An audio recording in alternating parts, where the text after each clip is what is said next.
మీరందరూ కూడా గట్టిగా చెప్పాలి, భారత్ మాతాకి, భారత్ మాతాకి, తెలుగు తల్లికి, తెలుగు తల్లికి. గౌరవనీయులు, గౌరవ ఉపరాష్ట్రపతి శ్రీ సిపి రాధాకృష్ణ గారు, his excellency governor of Andhra Pradesh Abdul Nazeer గారు, సహచర మంత్రివర్గ సభ్యులు లోకేష్ గారు, అచ్చెన్నాయుడు గారు, పార్థసారథి గారు, ఈరోజు ఈ కార్యక్రమం చూస్తే చాలా గర్వకారణంగా ఉంది. అలాంటిది చేపట్టినటువంటి ఎండి గార్మే పాప్కార్నిక ఎస్పివి పట్టాభిరామరావు గారు,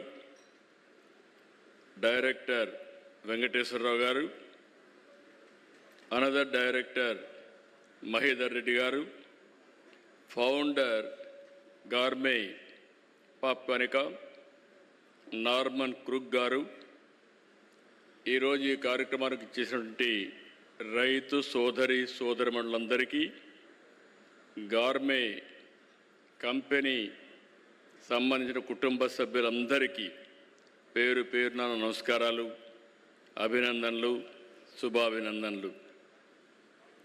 ఈరోజు రైతుల్ని సత్కరించేందుకు మన రాష్ట్రానికి వచ్చినటువంటి రాధాకృష్ణ గారిని మన రాష్ట్ర ప్రజల తరపున మనస్ఫూర్తిగా స్వాగతం, అదే సమయంలో హృదయపూర్వక అభినందనలు కూడా తెలియజేసుకుంటున్నాను.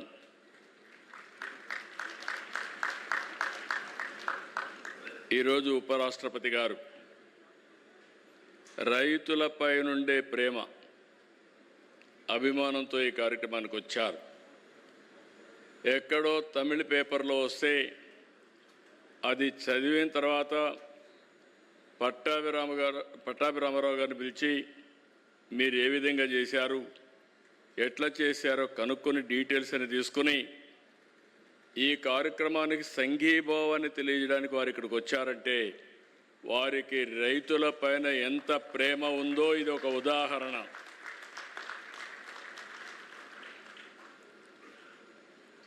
ఈరోజు ఫస్ట్ టైం దేశంలో తొలి non GMO popcorn maize hybrid విత్తనం ఇక్కడ ఆవిష్కరించడం, రైతుల్ని సన్మానించడం నాకెంతో సంతోషంగా ఉంది. ఈ హైబ్రిడ్ విత్తనం భారత నేలపైన వాతావరణ పరిస్థితులకు అనుగుణంగా దేశీయంగా పాప్కార్న్ ఉత్పత్తిలో స్వయం సమృద్ధి సాధించేందుకు ఈ నూజివీడు గడ్డ పైన ముసునూరులో చేయడం మనందరికీ గర్వకారణం. దేశీయ విత్తనాన్ని ఆవిష్కరించిన గోర్మే పాప్కార్నియా సంస్థకి మనస్ఫూర్తిగా శుభాకాంక్షలు. ఈ సంస్థ ఎండి పట్టాభిరామరావు గారు, వాళ్ళ ఫ్యామిలీ అందరికీ తెలుసు, కానీ ఇప్పుడు కొద్దిగా వెనకబడ్డాం. ఆ ఫ్యామిలీ ఈస్ట్ గోదావరి జిల్లాలో ఎస్పిబి పట్టాభిరామరావు గారు ఆ రోజు కేంద్రంలో మంత్రిగా ఉండడం, వీళ్ళ చిన్న తాత సత్యనారాయణ గారు మళ్ళీ ఎన్డీఏలో వాజ్పేయి గవర్నమెంట్లో మంత్రిగా పనిచేయడం, అదే మరి వాళ్ళు ఎప్పుడో షుగర్ ఫ్యాక్టరీ పెట్టి రైతుల్ని ఏ విధంగా ఆదుకోవాలని ఆదుకున్న చరిత్ర. అలాంటి వ్యక్తి ఈరోజు మళ్ళీ ఒక మంచి సంస్థకు శ్రీకారం చుట్టాడు. ఈరోజు మీరు ఒకసారి చూసి 2014లో ప్రారంభించారు. ఎగ్జాక్ట్గా 11 సంవత్సరాలు. ఈరోజు అతి పెద్ద పాప్కార్న్ మ్యాజ్ ఉత్పత్తిదారులుగా ఈరోజు తయారైందంటే మనస్ఫూర్తిగా ఆ యొక్క ఫ్యామిలీ జీన్స్లో ఉంది, లెగసీలో ఉంది, ఆంటర్ప్రైజింగ్ స్కిల్స్ ఉన్నాయి. ఒక బ్రహ్మాండమైన ప్రాజెక్ట్ని స్టార్ట్ చేసి చాలా తొందరలో షార్ట్ టైంలో దాన్ని సక్సెస్ చేశాడు. దీన్ని ఎప్పుడూ నేను అంటూ ఉంటాను, మామూలుగా ఆలోచిస్తే మామూలు జీవితాలే గడుపుతాం. ప్రతి ఒక్క పని కూడా వినూత్నంగా చేయాలి, ఇన్నోవేటివ్గా చేయాలి, అప్పుడే సాధ్యమవుతుంది. దానికి ఇది ఒక ఉదాహరణ. దేశంలో 17,500 మంది రైతులతో దాదాపు 40,000 ఎకరాల్లో వేశారు. 11 సంవత్సరాల్లో 8 రాష్ట్రాలకు వెళ్ళారు. ఇది మామూలు చిన్న విషయం కాదు. ఇక్కడుండే ప్లాంట్ మీరు చూస్తే 29 టన్నుల సామర్థ్యంతో ఏషియాలోనే అతి పెద్ద పాప్కార్న్ ప్రాసెసింగ్ కేంద్రం ఇక్కడ ఏర్పాటు చేశారంటే అది వారి యొక్క ఆలోచన విధానం, వారు చేసినటువంటి ఒక ఇన్నోవేషన్. ఈరోజు ఇక్కడ చేసింది దేశంలో 3,400 సినిమా థియేటర్లో సరఫరా చేస్తున్నారు. 11 సంవత్సరాల్లో 69% వాటా సాధించారు. రేపు రాబోయే రోజుల్లో 70-80% వెళ్తారు. నాకు అనుమానం లేదు.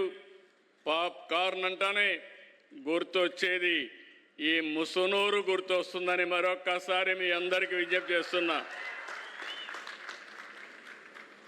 ఇక్కడ చూస్తే యాంత్రీకరణ, విత్తనాలు, సాగులో సాంకేతికత, కొనుగోలు ధరలు నిర్ణయించడం, నేరుగా వాట్సాప్ గ్రూపులు పెట్టి, బ్యాంక్ అకౌంట్లు పెట్టి నేరుగా రైతులకు బ్యాంకుల్లో డబ్బులు వేయడం. ఏ రైతు కూడా ఇబ్బంది పడాల్సిన అవసరం లేదు, ఆలోచించాల్సిన పని లేదు. ఒక్కసారి ఈ కంపెనీతో కానీ ఎంఓయూ చేసుకుంటే ఇంకా తిరుగు ఉండదని మరొక్కసారి మీ అందరికీ విజ్ఞప్తి చేస్తున్నా. అది ఈ కంపెనీ యొక్క విశిష్టత. 11 ఏళ్లకు మునుపు మన దేశంలో అమ్ముడైన ప్రతి పాప్కార్న్ కోన్పై ఖర్చు చేసిన డబ్బులన్నీ 70% పైగా బ్రెజిల్, అర్జెంటీనాకి వెళ్ళాయి. ఈరోజు ఆ 70% మన రైతులకే చేరుతా ఉంది. ఇప్పటికే మీరు ఒకసారి చూస్తే దేశానికి 125 million American dollars foreign exchange కూడా ఆదా అయింది. 11 ఏళ్లలో పాప్కార్న్ మొక్కజొన్న ఉత్పత్తి వాటా 30% నుంచి 65%కి పెరిగింది. ఇదన్నీ చూసిన తర్వాత నాకు ఏమాత్రం వారు అన్నారు ఇప్పుడు మాట్లాడుతూ, ఏషియా మార్కెట్ అంతా క్యాప్చర్ చేస్తామని. ఏషియా మార్కెట్ కాదు, ప్రపంచంలో అన్ని దేశాలకి ఇక్కడ తయారు చేసిన పాప్కార్న్ పంపించే బాధ్యత మీది. మీరు అనుకుంటే 11 ఏళ్ళు చేశారు, ఇంకొక 10-15 ఏళ్లలో గ్లోబల్ మార్కెట్ అన్ని కంట్రీస్ కూడా క్యాప్చర్ చేసే పరిస్థితి వచ్చింది.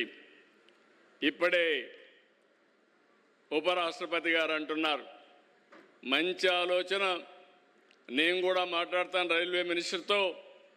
ఇక్కడ ఉత్పత్తి చేసిన పాప్కార్న్ని అదే సమయంలో అరకు కాఫీని ఎక్కడ రైల్వే స్టేషన్లు అన్నీ పెడితే ఆంధ్ర పాప్కార్న్, అరకు కాఫీ తాగే పరిస్థితి వస్తుందని చెప్పి కూడా నేను మీకు తెలియజేస్తున్నా. వికసిత్ భారత్ ఈరోజు మనందరం కూడా ఆలోచిస్తున్నాం. ఈరోజు మీరు ఇక్కడ చూస్తే అరకు కాఫీ కానీ, ఇక్కడ పాప్కార్న్ కానీ, కొండవీటి బొమ్మలు కూడా మీరు చూశారు, ఎద్దల బండి కూడా, ఇవన్నీ స్వదేశీ. ఇది మన ప్రధానమంత్రి కోరుకునే విధానం. తప్పకుండా స్వదేశీ విధానంతో మనం అందరం కూడా స్వయం సమృద్ధి సాధించడమే కాదు, ప్రపంచానికి మనం ఉత్పత్తి చేసిన వస్తువుల్ని ఎగుమతి చేసే రోజు చాలా దగ్గరలో ఉందని చెప్పి కూడా నేను మీకు తెలియజేస్తున్నా. వ్యవసాయంలో అనేక మోడల్స్ రావాలి. ఈ విషయంలో నేను అందరినీ కోరుతున్నా. ఎందుకంటే మీరు ఒకసారి చూస్తే ఎన్డీఏ ప్రభుత్వం అటు కేంద్రంలో ఇటు రాష్ట్రంలో వ్యవసాయాన్ని ఒక జీవనోపాధిగానే చూడడం లేదు. వ్యవసాయాన్ని ఒక ఆర్థిక శక్తిగా, రైతుల్ని ఒక ఆంట్రప్రెన్యూర్గా చూడాలనేది మా విధానం. వ్యవసాయ ఉత్పత్తుల్ని ప్రాసెస్ చేసి విలువ జోడిస్తే ఏ విధంగా ఉంటుందో ఈరోజు ఈ యొక్క ఇండస్ట్రీ ఒక ఉదాహరణ. ఆంధ్రప్రదేశ్ రాష్ట్రంలో అక్వా, అరకు కాఫీ, పామాయిల్, ఇంకో పక్క మీరు చూసి కోకో, మిరప, మామిడి, టమోటా, పసుపు, మొక్కజొన్న, మీరు వాణిజ్య పంటలు ఏమి తలుసుకున్నా ప్రపంచంలో పండించే వాణిజ్య పంటలు మన రాష్ట్రంలో పండడం మనందరికీ గర్వకారణం అని చెప్పి కూడా నేను మీకు తెలియజేస్తున్నా. అయితే దీనికి ప్రాసెస్ చేసి, వాల్యూ యాడ్ చేసి, బ్రాండ్ ప్రమోట్ చేసి అంతర్జాతీయ మార్కెట్లు తీసుకుపోతే దాని విలువ అనేక రెట్లు పెరుగుతుంది. అప్పుడే భారత రైతాంగం రాజుగా ఎదిగే పరిస్థితికి వస్తారు. ఈరోజు చాలామంది కుటుంబాలు నేను చూస్తున్నాను. ఒకప్పుడైతే మన రాష్ట్రం నుంచి ఎక్కడ నీళ్లుంటే అక్కడికి మన రైతులు, ఆదర్శ రైతులు వెళ్ళి వ్యవసాయం చేసేవాళ్ళు. ఇప్పుడు నేను పిలిపిస్తున్నాను, ప్రతి ఒక్క రైతు కుటుంబం ఆలోచించాలి. మీరంతా ఫుడ్ ప్రాసెసింగ్ రావాలి, ఎండ్ టు ఎండ్ సొల్యూషన్ ఇవ్వాలి. ఈరోజు ఇక్కడ చూస్తే ఈ కంపెనీ చేసింది, ఒకసారి అగ్రిమెంట్ చేసిన తర్వాత మెకనైజేషన్ కానీ, ట్రేసబిలిటీ కానీ, ప్రాసెసింగ్ కానీ, బ్రాండ్ ప్రమోషన్ కానీ చాలా పర్ఫెక్ట్గా చేశారు. ఇది భారతదేశంలో, ముఖ్యంగా మన రాష్ట్రంలో ఇది ఎక్కువ రావాలని చెప్పి కోరుకుంటున్నా. నేను ఎక్కువ ఫుడ్ ప్రాసెసింగ్ ఎక్కువ ఇంపార్టెన్స్ ఇస్తున్నాను. ఈరోజు మనమంతా కూడా ప్రపంచానికి అక్వా, ప్రాన్స్ కానీ, చేపలు కానీ, రొయ్యలు కానీ ఇవన్నీ ఎగుమతి చేస్తున్నాం. కానీ 10% మనం ప్రాసెస్ చేస్తున్నాం. ఈ 10% కానీ 50, 60, 70 తీసుకెళ్తే ఉపాధి వస్తుంది, వాల్యూ అడిషన్ వస్తుంది, ఫారిన్ ఎక్స్చేంజ్ కూడా పెరిగే అవకాశం ఉంటుందని చెప్పి కూడా నేను మీకు తెలియజేస్తున్నాను. అందుకే యువతకు పిలిపిస్తున్నాను. ఆంధ్ర అనగానే టెక్నాలజీలో ముందున్నాం. ఒకప్పుడు ఐటీ, ఇప్పుడు ఏఐ. ఆ పరిస్థితిలో ఉన్నప్పుడు మీరు వ్యవసాయ రంగాన్ని జోడించి ఫుడ్ ప్రాసెసింగ్కి వస్తే ఆకాశమే హద్దుగా ఎదిగే పరిస్థితి వస్తుందని చెప్పి కూడా నేను మీకు తెలియజేస్తున్నా. అందుకే ఈ ప్రాజెక్ట్ని చూస్తే ఫార్వర్డ్ బ్యాక్వర్డ్ ఇంటిగ్రేషన్, పొలం నుంచి వినియోగదారుడి వరకు ట్రేసబిలిటీ పెట్టారు. ఎక్కడికక్కడ మూమెంట్ కూడా మానిటర్ చేసే పరిస్థితికి వచ్చారు. ఇలాంటివి చూసినప్పుడు నేను అందుకే మీ అందరికీ ఒకటే విజ్ఞప్తి చేస్తున్నా. ఆంధ్రప్రదేశ్ ఈరోజు నేను చాలాసార్లు చెప్పాను, ఈరోజు టెక్నాలజీ, నాలెడ్జ్ ఉంది, ఇన్స్పైరింగ్ టైంలో ఉన్నాం. నేను 1 ఫ్యామిలీ 1 ఆంట్రప్రెన్యూర్ అన్నాను. అంటే ప్రతి ఒక్క కుటుంబంలో ఒక పారిశ్రామికవేత్త రావాలనేది నా ఉద్దేశం. ఆ పారిశ్రామికవేత్త కూడా ఏదో ఇక్కడ చేయడమే కాదు, మనం పండించిన లేకపోతే మనం ఉత్పత్తి చేసినటువంటి ప్రోడక్ట్ని గ్లోబల్ ప్రోడక్ట్గా చేయాల్సిన అవసరం ఉంది. ఆ దిశగానే ఈరోజు మన వాళ్ళు చేశారు. చాలా సంతోషం. దీనికి మరొక్కసారి మనస్ఫూర్తిగా అభినందిస్తూ, ఒక్క విషయం మనం గుర్తుపెట్టుకోవాలి, ఆహారపు అలవాట్లు మారాయి. ఒకప్పుడు వరిని పండించేవాళ్ళం, ఇప్పుడు బియ్యం తినేది తగ్గించారు. కార్బోహైడ్రేట్స్ తగ్గించి ప్రోటీన్ కానీ, ఫ్రూట్ కానీ ఇలాంటి ఫుడ్కు పోయే పరిస్థితికి వచ్చారు. అందుకే మనం కూడా రాబోయే రోజుల్లో ఇక్కడ చూశాను నేను, ఇప్పుడు వస్తూ ఉంటే చూస్తే నూజివీడు ప్రాంతం అంతా కూడా ఎంత కళకళలాడుతూ ఉందంటే, ఎక్కడ చూసినా పామాయిల్, హార్టికల్చర్, అదే మాదిరిగా కోకో, ఇవన్నీ చూసినప్పుడు చాలా ఆనందంగా ఉంది. ఒకప్పుడు మచిలీపట్నం ఏరియాని చూస్తే ఇక్కడ రైతాంగం బాధపడేవాళ్ళు. ఇప్పుడు ఈ ప్రాంతం రైతాంగాన్ని చూసి మచిలీపట్నం, కృష్ణా డెల్టా రైతాంగం ఆలోచించే పరిస్థితికి వచ్చిందంటే అది మార్పులో వచ్చిన విధానం. ఆ విషయం మనం గుర్తుపెట్టుకోవాలి. ఈరోజు రాష్ట్రంలో అక్వాకల్చర్ని, హార్టికల్చర్ని, వాణిజ్య పంటల్ని పండిస్తున్నాం. ఒకప్పుడు రాయలసీమ కరువు సీమ, ఇప్పుడు రాయలసీమలో సిరులు పండించే పరిస్థితికి వచ్చాం. ఇంకో పక్క ఈరోజు మీరు చూస్తే దీని మీద పెద్ద ఎత్తున నేను ఎప్పుడూ మాట్లాడుతున్నాను. రాబోయే రోజుల్లో 20-30 సంవత్సరాల్లో ఎలాంటి పంటలు ఉండాలి, ఎలాంటి ఆర్థిక వ్యవస్థ ఉండాలి, దేనికి భవిష్యత్తు ఉంటుందో ఎప్పటికప్పుడు మాట్లాడుతూ మాటల్లోనే కాదు యాక్షన్లో కూడా చేయడం కోసం రాయలసీమని ప్రపంచానికే ఒక హార్టికల్చర్ హబ్గా తయారు చేస్తున్నాం. సెప్టెంబర్లో 1,00,000 కోట్ల రూపాయలు ఖర్చు పెట్టే ప్రాజెక్ట్ని ప్రారంభిస్తున్నాం. 40,000 కోట్ల రూపాయల ప్రభుత్వం, 60,000 కోట్ల రూపాయల ప్రైవేట్ ఇన్వెస్ట్మెంట్తో ప్రపంచం మొత్తం గర్వించే విధంగా, ప్రపంచానికి సరఫరా చేసే విధంగా గ్లోబల్ హార్టికల్చర్ హబ్ను తయారు చేస్తున్నాం.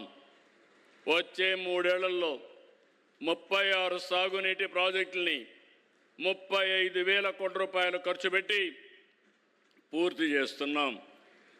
నీళ్లుంటే రాయలసీమ ఒక ఉదాహరణ ఏ విధంగా మారిందో. అదే సందర్భంగా ఈ ప్రాజెక్టులన్నీ మీరే చూశారు. ఇక్కడ ఒకప్పుడు గోదావరి నీళ్లు సముద్రంలోకి పోయేటివి. 12 ఏళ్లకు మునుపు పట్టి సీమ ద్వారా గోదావరి నీళ్లు కృష్ణా డెల్టాకు తీసుకొస్తే ఈ సంవత్సరం ఎల్నినో ప్రాబ్లం ఉన్నా గోదావరి నీళ్ల వల్ల కొంతవరకు కృష్ణా రైతాంగాన్ని కాపాడామంటే అది ఈ ప్రభుత్వం యొక్క దూరదృష్టిని మరొక్కసారి మీ అందరికీ విజ్ఞప్తి చేస్తున్నా. ఇక్కడికి వచ్చినప్పుడు మీ అందరికీ నేను విజ్ఞప్తి చేస్తున్నాను, చింతలపూడి లిఫ్ట్ ఇరిగేషన్ వస్తే నూజివీడు భవిష్యత్తే మారిపోతుంది. తప్పకుండా కొన్ని లీగల్ ఇబ్బందులు ఉన్నాయి, అన్నీ అధిగమిస్తున్నాం. తొందరలోనే ప్రారంభించి జాతికి అంకితం చేస్తామని చెప్పి కూడా నేను మీకు తెలియజేస్తున్నా. ఈరోజు 3 దశాబ్దాలు వెలుగొండ ప్రకాశం జిల్లాలో మార్కాపురం ప్రాంతం, ఇప్పుడు మార్కాపురం జిల్లా. అక్కడ మీరు చూస్తే నేనే 3/5/96లో ఫౌండేషన్ వేసి ఈ ఆగస్టు నెలలో 31వ తారీఖున మొదటి విడత పూర్తి చేసి జాతికి అంకితం చేస్తున్నామంటే అది ఈ ప్రభుత్వం యొక్క పట్టుదల. అదే మరి అన్ని ప్రాజెక్టులు పూర్తి చేయడానికి ముందుకు పోతున్నాం. ఈ నెలే పోలవరం నుంచి ఎడమ కాలువ ద్వారా ఉత్తరాంధ్ర సుజల స్రవంతిలో అనకాపల్లికి నీళ్లు చేసిపోయే పరిస్థితి తీసుకొస్తున్నాం. ఇవన్నీ కూడా భవిష్యత్తులో నా ఉద్దేశం ఒకటి, ఎప్పుడు కరువు వచ్చినా కరువును ఎదుర్కొనే విధంగా వాటర్ సెక్యూరిటీ ఉండాల్సిన అవసరం ఉంది. ఈ సంవత్సరం మనం చూస్తున్నాం ఎల్నినో సమస్య పెద్ద సమస్యగా మారింది. వర్షాకాలం దాదాపుగా పూర్తయ్యే పరిస్థితికి వచ్చాం, కానీ 52% వర్షపాతం లోటుగా ఉంది. ఎక్కడ చూసినా వర్షాభావం ఉంది. అయితే ఈరోజు మనందరం ఏదైతే ప్రకృతి సేద్యం ద్వారా ఆల్టర్నేటివ్ క్రాప్లు కూడా పోయే పరిస్థితికి వచ్చాం. పప్పు ధాన్యాలు కానీ చిరుధాన్యాలను ప్రోత్సహిస్తున్నాం. ఇది ఈ సమయంలో ప్రతి ఒక్క రైతు కూడా గుర్తుపెట్టుకోవాల్సిన అవసరం ఉంది. ఒక సంక్షోభాన్ని సవాలుగా తీసుకుని రైతాంగాన్ని అప్రమత్తం చేసి ప్రత్యామ్నాయ పంటలే కాకుండా మళ్ళీ ప్రతి ఒక్క రైతు కూడా భూమిని ఖాళీగా పెట్టకుండా ఏం చేయాలనో గైడ్ చేసే పరిస్థితికి వస్తున్నాం. దీన్ని సద్వినియోగం చేసుకోవాల్సిన అవసరం రైతులపైన ఉందని చెప్పి కూడా నేను మీకు తెలియజేస్తున్నా. ఇవన్నీ మనం చేయగలిగితే తాత్కాలికంగా మనం సమస్యను ఎదుర్కోవడం, శాశ్వతంగా నీటి సమస్యను పరిష్కారం చేసి వాటర్ సెక్యూరిటీ తెచ్చుకోగలిగితే సమస్యల పరిష్కారం అవుతాయి. ఈ సందర్భంగా నేను ఉపరాష్ట్రపతి గారిని మనస్ఫూర్తిగా అభినందిస్తున్నా. దేనికంటే ఆయన మాట్లాడినప్పుడు గోదావరి కావేరి నదుల అనుసంధానం కావాలి, దేశంలో ఉండే నదుల అనుసంధానం కావాలని కోరుకునే వ్యక్తి మన ఉపరాష్ట్రపతి రాధాకృష్ణ గారు. ఇది ఒక కళ, ఇది ఒక ఆశయం. మొన్నే దక్షిణ భారతదేశంలో ఉండే ముఖ్యమంత్రుల సమావేశం మన డిప్యూటీ పిఎం, మన హోమ్ మినిస్టర్ అయినటువంటి అమిత్ షా గారి నాయకత్వంలో అయింది.